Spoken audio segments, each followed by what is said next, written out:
Narrativa da Paixão do Senhor, segundo Mateus. Paixão de Nosso Senhor Jesus Cristo, segundo Mateus. Naquele tempo, um dos 12 discípulos, chamado Judas Iscariotes, foi ter com os sumos sacerdotes e disse: O que me dareis se vos entregar Jesus? Combinaram então 30 moedas de prata, e daí em diante Judas procurava uma oportunidade para entregar Jesus. No primeiro dia da festa de Ázimos, os discípulos aproximaram-se de Jesus e perguntaram: Onde queres que façamos os preparativos para comer a Páscoa? Jesus respondeu: Ide à cidade e procurai certo homem e dizei-lhe: O mestre manda dizer: O meu tempo está próximo. Vou celebrar a Páscoa em tua casa, junto com meus discípulos. Os discípulos fizeram como Jesus mandou e prepararam a Páscoa. Ao cair da tarde, Jesus pôs-se à mesa com os 12 discípulos.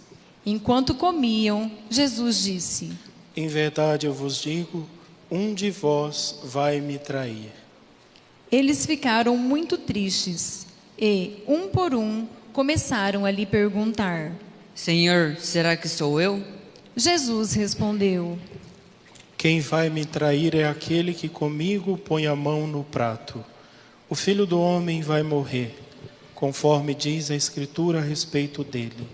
Contudo, ai daquele que trair o Filho do Homem, seria melhor que nunca tivesse nascido. Então, Judas, o traidor, perguntou: Mestre, serei eu? Jesus lhe respondeu: Tu o dizes. Enquanto comiam, Jesus tomou um pão e, tendo pronunciado a bênção, partiu-o, distribuiu-o aos seus discípulos e disse: Tomai e comei, isto é o meu corpo. Em seguida, tomou um cálice, deu graças e entregou-lhes, dizendo: Bebei dele todos, pois isto é o meu sangue, o sangue da aliança, que é derramado em favor de muitos, para a remissão dos pecados. Eu vos digo, de hoje em diante, não beberei deste fruto da videira, até o dia em que convosco beberei o vinho novo no reino do meu Pai. Depois de terem cantado salmos, foram para o Monte das Oliveiras. Então Jesus disse aos discípulos: Esta noite, vós ficareis decepcionados por minha causa, pois assim diz a Escritura: ferirei o pastor e as ovelhas do rebanho se dispersarão. Mas depois de ressuscitar, eu irei à vossa frente para a Galileia. Disse Pedro a Jesus: Ainda que todos fiquem decepcionados por tua causa, eu jamais ficarei. Jesus lhe declarou: Em verdade eu te digo que esta noite, antes que o galo cante, tu me negarás 3 vezes. Pedro respondeu: Ainda que eu tenha que morrer contigo, mesmo assim não te negarei. E todos os discípulos disseram a mesma coisa. Então Jesus foi com eles a um lugar chamado Getsemane e disse: Sentai-vos aqui, enquanto eu vou até ali para rezar. Jesus levou consigo Pedro e os 2 filhos de Zebedeu e começou a ficar triste, angustiado. Então Jesus lhes disse: Minha alma está triste até a morte. Ficai aqui e vigiai comigo. Jesus foi um pouco mais adiante, prostrou-se com o rosto por terra e rezou: Meu Pai, se é possível, afaste-se de mim este cálice. Contudo, não seja feito como eu quero, mas sim como tu queres. Voltando para junto dos discípulos, Jesus encontrou-os dormindo e disse a Pedro: Vós não fostes capazes de fazer 1 hora de vigília comigo? Vigiai e rezai, para não cairdes em tentação, pois o espírito está pronto, mas a carne é fraca. Jesus se afastou pela segunda vez e rezou: Meu Pai, se este cálice não pode passar sem que eu beba, seja feita a tua vontade. Ele voltou de novo e encontrou os discípulos dormindo, porque seus olhos estavam pesados de sono. Deixando-os, Jesus afastou-se e rezou pela terceira vez, repetindo as mesmas palavras.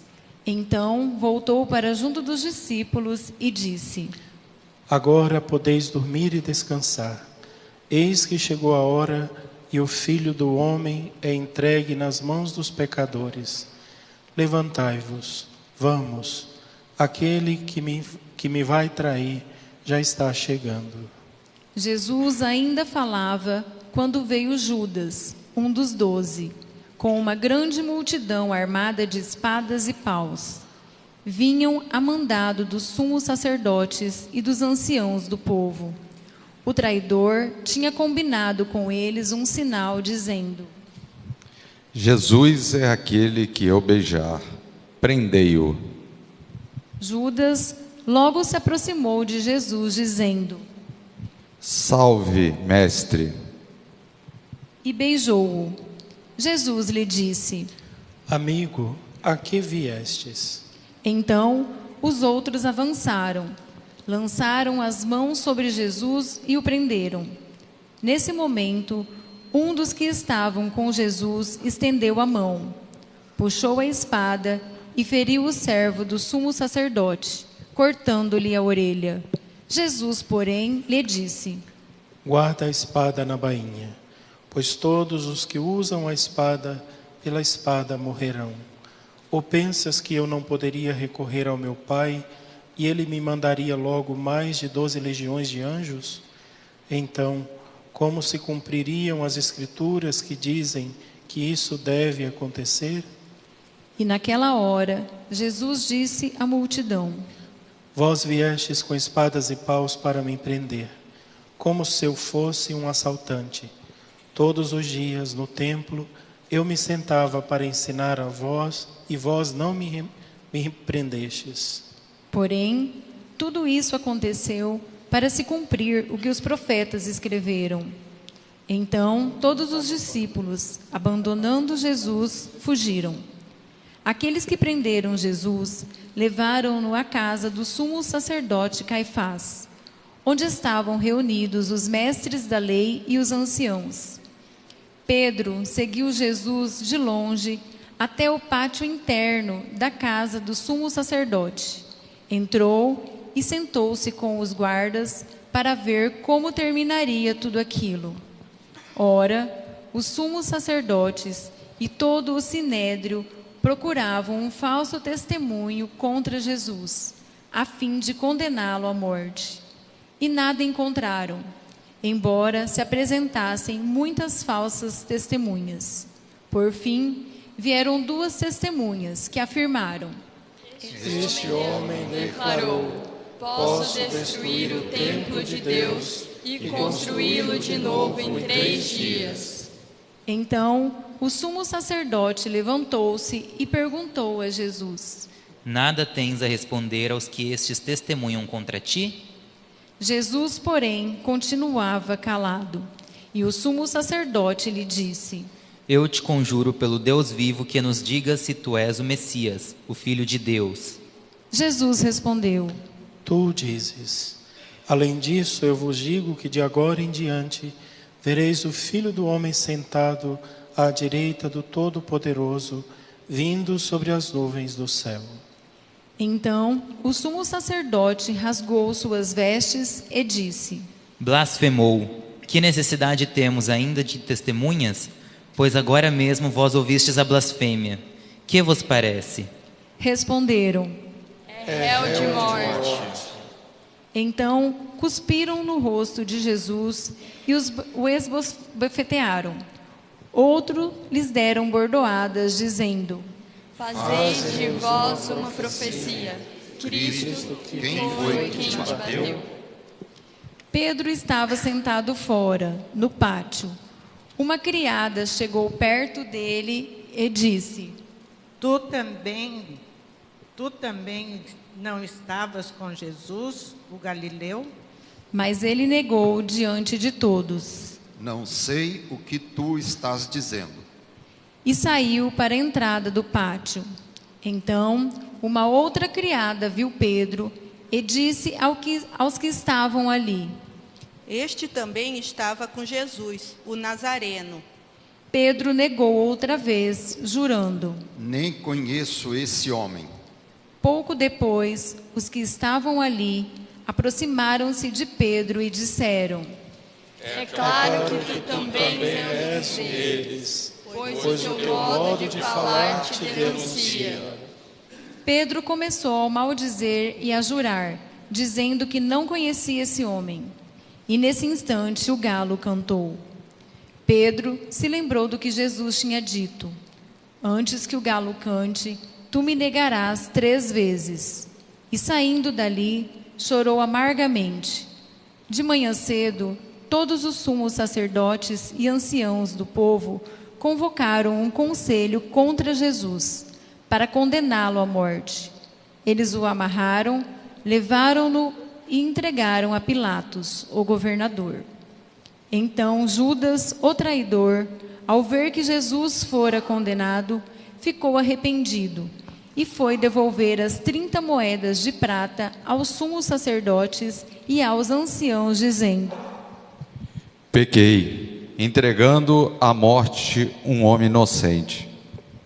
Eles responderam: Os que temos nós com isso, o problema é teu. Judas jogou as moedas no santuário, saiu e foi se enforcar. Recolhendo as moedas, os sumos sacerdotes disseram: É contra a lei colocá-los no tesouro no templo, porque é o preço de sangue. Então discutiram em conselho e compraram com elas o campo do oleiro, para ir fazer o cemitério dos estrangeiros. É por isso que aquele campo até hoje é chamado de Campo de Sangue. Assim se cumpriu o que tinha dito o profeta Jeremias. Eles pegaram as 30 moedas de prata, preço do precioso, preço com que os filhos de Israel o avaliaram, e as deram em troca do campo do oleiro, conforme o Senhor me ordenou.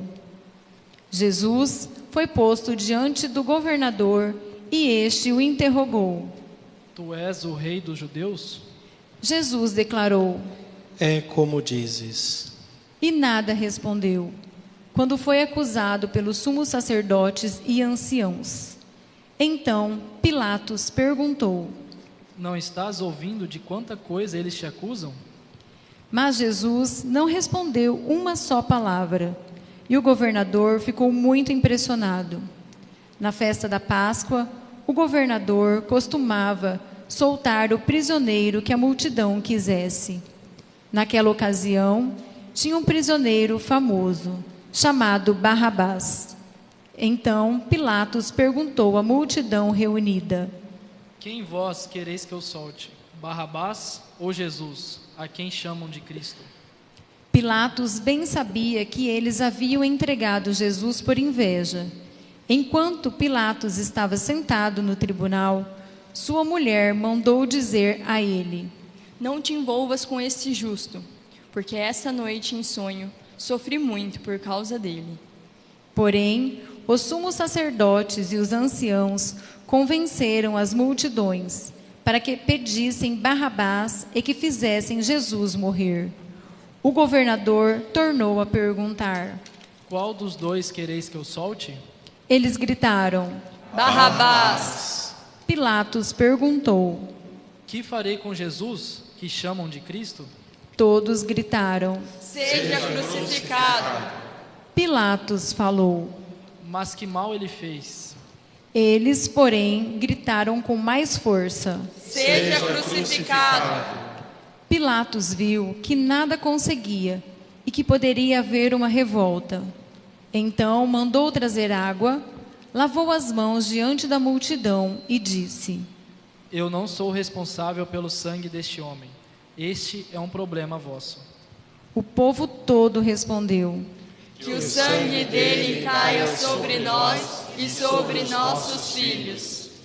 Então Pilatos soltou Barrabás, mandou flagelar Jesus e entregou-o para ser crucificado. Em seguida, os soldados de Pilatos levaram Jesus ao palácio do governador e reuniram toda a tropa em volta dele. Tiraram sua roupa e o vestiram com um manto vermelho. Depois, teceram uma coroa de espinho, puseram a coroa em sua cabeça e uma vara em sua mão direita. Então, se ajoelharam diante de Jesus e zombaram, dizendo: Salve, Rei dos Judeus! Cuspiram nele e, pegando uma vara, bateram na sua cabeça. Depois de zombar dele, tiraram-lhe o manto vermelho e de novo o vestiram com suas próprias roupas. Daí o levaram para crucificar. Quando saíam, encontraram um homem chamado Simão, da cidade de Cirene, e o obrigaram a carregar a cruz de Jesus. E chegaram a um lugar chamado Gólgota, que quer dizer lugar da caveira. Ali deram vinho misturado com fel para Jesus beber. Ele provou, mas não quis beber. Depois de o crucificarem, fizeram um sorteio, repartindo entre si suas vestes. E ficaram ali sentados, montando guarda. Acima da cabeça de Jesus, puseram o motivo de sua condenação. Este é Jesus, o Rei dos Judeus. Com ele, também crucificaram 2 ladrões, um à direita e outro à esquerda de Jesus. As pessoas que passavam por ali o insultavam, balançando a cabeça e dizendo: Tu que ias destruir o templo e construí-lo de novo em 3 dias, salva-te a ti mesmo. Se tu és o Filho de Deus, desce da cruz. Do mesmo modo, os sumos sacerdotes, junto com os mestres da lei e os anciãos, também zombavam de Jesus. A outro salvou, a si mesmo não pode salvar. É Rei de Israel. Desça agora da cruz e acreditaremos nele. Confiou em Deus, que é livre agora, se é que Deus o ama, já que ele disse: Eu sou filho de Deus. Do mesmo modo, também os 2 ladrões que foram crucificados com Jesus o insultavam. Desde o meio-dia até as 3 horas da tarde, houve escuridão sobre toda a terra. Pelas 3 horas da tarde, Jesus deu um forte grito. Eli, Eli, lama sabachthani. Que quer dizer: meu Deus, por que me abandonastes?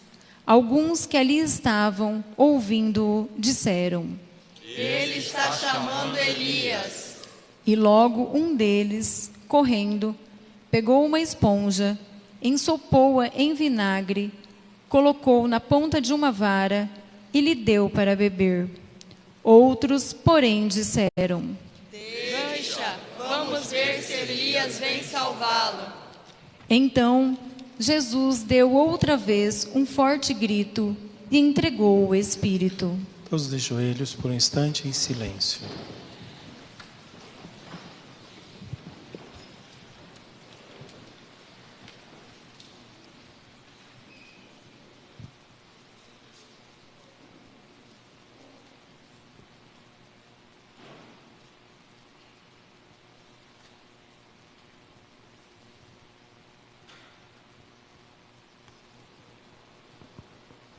Todos de pé. E eis que a cortina do santuário rasgou-se de alto a baixo em 2 partes. A terra tremeu e as pedras se partiram. Os túmulos se abriram e muitos corpos dos santos falecidos ressuscitaram. Saindo dos túmulos, depois da ressurreição de Jesus, apareceram na Cidade Santa e foram vistos por muitas pessoas. O oficial e os soldados que estavam com ele, guardando Jesus, ao notarem o terremoto e tudo o que havia acontecido, ficaram com muito medo e disseram: Ele era mesmo Filho de Deus. Grande número de mulheres estava ali, olhando de longe.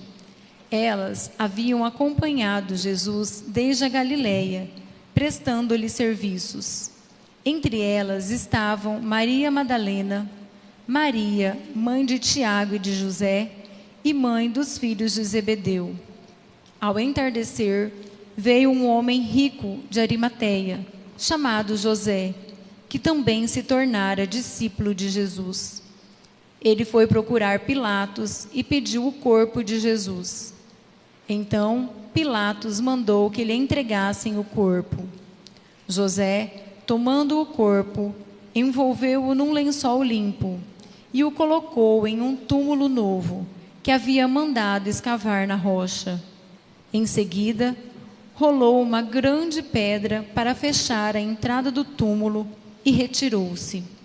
Maria Madalena e a outra Maria estavam ali sentadas diante do sepulcro.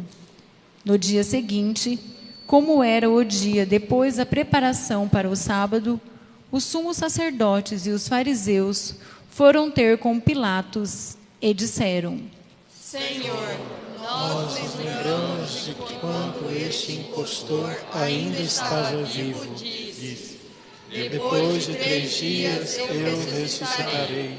Portanto, manda guardar o sepulcro até o 3º dia, para não acontecer que os discípulos venham roubar o corpo e digam ao povo: Ele ressuscitou dos mortos. Pois essa última impostura seria pior que a primeira.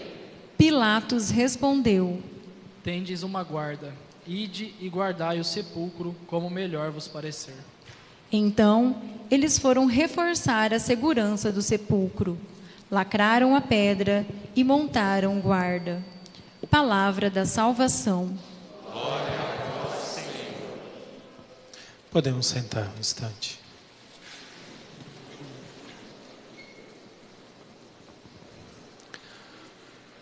Queridos irmãos e irmãs, estamos começando a celebrar a Páscoa. Esta celebração, chamada celebração de Ramos e da Paixão do Senhor, ela marca o início da Páscoa. E ela nos recorda de forma bem especial a entrada de Jesus em Jerusalém, a Cidade Santa. Só que para a gente recordar um pouco, a profecia de Ezequiel. A profecia de Ezequiel dizia assim: Jerusalém, quando você nasceu, você foi jogada na beira do caminho, ainda com seu cordão umbilical e toda cheia de sangue. Eu te encontrei à beira do caminho, estava já quase morrendo, levei para casa, dei banho em você, tratei as suas feridas, amamentei, te alimentei, até que você começou a melhorar. E depois você foi crescendo, se tornando uma jovenzinha. Quando você se torna moça, quando chegou na época dos amores, você abandonou o seu amor verdadeiro e se ofereceu aos passantes por ali. Essa é a profecia de Ezequiel. Essa é a triste realidade da cidade santa de Jerusalém. A cidade que foi amada, que foi querida, que foi cuidada e zelada por Deus, vira as costas para o próprio Deus e mata o seu próprio Deus. É por isso que Jesus contou uma parábola dizendo assim, quando ele estava no confronto com os fariseus, ele disse: um vinhateiro plantou uma vinha, colocou nela uma cerca, fez um lagar e arrendou aquela vinha para os vinhateiros. Os vinhateiros se rebelaram contra o dono da vinha. E o dono da vinha disse: vou mandar gente para ver o que está acontecendo. Mandou os profetas e mataram os profetas. Mandou outras pessoas e mataram. Aí o vinhateiro, pensando assim, Não, vou mandar o meu próprio filho, meu filho eles vão respeitar. Deus mandou o seu filho, e justamente o seu filho não respeitaram. Nesta última viagem, quando Jesus chega na cidade de Jerusalém, ele de pé em frente ao Monte das Oliveiras, ele diz: Jerusalém, Jerusalém, se você soubesse quem te visita. E o evangelista diz assim: Jesus chorou diante da cidade. Porque ele sabia quem era aquela cidade. Uma cidade ingrata, um povo ingrato. Nesta última entrada na cidade santa de Jerusalém, ele que sempre se escondeu, que não queria ser visto nem notado, quando Pedro revelou que ele era o Messias, ele mandou Pedro ficar quieto e não falar nada a ninguém. Ele que sempre se escondeu, agora ele se mostrou. Pediu um jumentinho, numa posição ou numa atitude profunda de humildade, montou-se num jumentinho e entrou pela porta do rei, a porta santa de Jerusalém, entrou montado no jumentinho, as pessoas com ramo clamando: Hosana ao filho de Davi, Hosana, Hosana, ele é o Messias. Só que essa mesma multidão que aclamava Hosana ao filho de Davi, daqui a pouco estava com sede de sangue e começava a gritar: troca ele por Barrabás, crucifica-o, crucifica-o, que o seu sangue caia sobre nós e sobre nossos filhos. A mesma multidão que havia aclamado ele, Hosana ao filho de Davi. Nesta Semana Santa, de forma especial, o que nós veremos é isto: um Deus amoroso, um Deus próximo, um Deus generoso, um Deus bondoso, um Deus que não se cansa de amar, não se cansa de se dar, e ao mesmo tempo é rejeitado o tempo inteiro. E nós precisamos viver essa semana, precisamos viver esses dias, acompanhando o Senhor rejeitado, acompanhar com Ele e compreender que a rejeição dele também é a nossa, que a cruz dele também é a nossa, que a morte dele também é a nossa, mas que a vitória dele também é a nossa. E só receberá a vitória da ressurreição aquele que passar com ele por todos os tormentos da cruz. Por todos os tormentos da cruz. É necessário então que a gente viva estes dias com o coração cheio do Espírito Santo, amando o Senhor e as suas chagas e as suas dores, recolhendo como Maria no palácio que ele ficou preso, do sumo sacerdote, ela recolhia o sangue do seu filho para não perder nenhuma gota. Ela e todas as outras mulheres de todos os tempos, de todos os séculos, e todos os santos que recolheram o sangue de Cristo, a gente precisa também viver este momento, recolhendo cada gota de sangue do Senhor, que vai ser derramada durante todo esse tempo. A única coisa que nós precisamos pedir ao Espírito Santo e pedir de todo o coração é o seguinte: Senhor, mesmo que sejas rejeitado tantas vezes por mim, mesmo que seja humilhado pelos meus pecados, mesmo que seja preterido pelos amores que eu tenho pelo mundo, pelas coisas que são completamente diferentes do Senhor, mesmo que eu te rejeite a cada dia, Senhor, não se canse de me amar e de se entregar por mim. Ele é um Deus bom. Que Ele nunca se canse, que Ele nunca seja completamente esquecido de nós. Muito pelo contrário, que a sua dor e a sua paixão aumente cada vez mais o amor por nós, que na maioria das vezes, ou quase sempre, não merecemos ser amados, assim como a santa cidade de Jerusalém. Que o nosso coração implore todos os dias: Senhor, mesmo que eu não mereça, continue me amando.